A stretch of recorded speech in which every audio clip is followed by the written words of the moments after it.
বর্তমান বিশ্বে ইহুদিদের দ্বারা সবচেয়ে বেশি নির্যাতিত নিপীড়িত দেশ ফিলিস্তিন ভ্রমণে গিয়েছিলেন যুক্তরাজ্য থেকে একটি ধর্মপ্রাণ মুসলমানদের টিম। দর্শক, এ নিয়ে বিশেষ একটি রিপোর্ট করেছেন আমাদের সহকর্মী ফখরুল হোসাইন। كل إنسان في القدس عنده أرض هو ملك ويحافظ عليها ما يفرط فيها حتى لو مسلم ما يفرط فيها।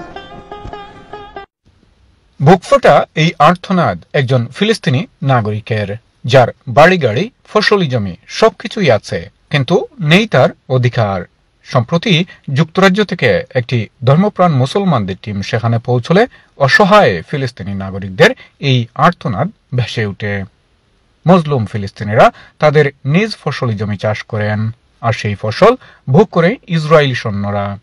বাধা দিলে চলে নির্যাতন, এমনকি নারী ও শিশুদের উপরও। নিজেদের অধিকার প্রতিষ্ঠায় বুলেটের সামনে এভাবেই চলছে লক্ষ লক্ষ পরিবারের জীবন সংগ্রাম।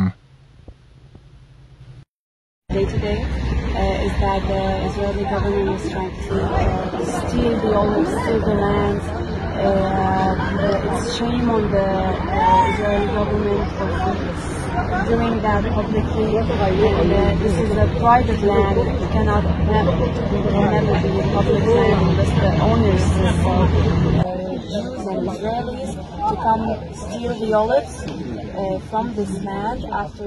এবং অলিভর যে সময় তারা জুড়ে তুলিয়া নিছে তখন তার বাচ্চারে নিয়া দুজনে রাখছে, এবার খালি প্রতিবাদ করছিল যে নিও না ও কারণে।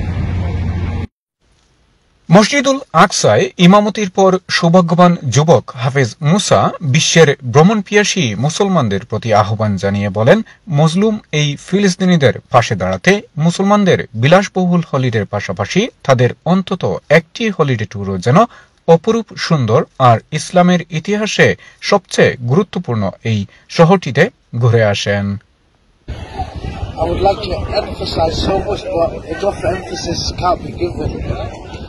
All the brothers out there who's watching this, listening to this, they definitely need to come and visit this blessed land. মসজিদুল আকসা প্রাঙ্গণ থেকে Fakhrul Hossain, NTV Europe news.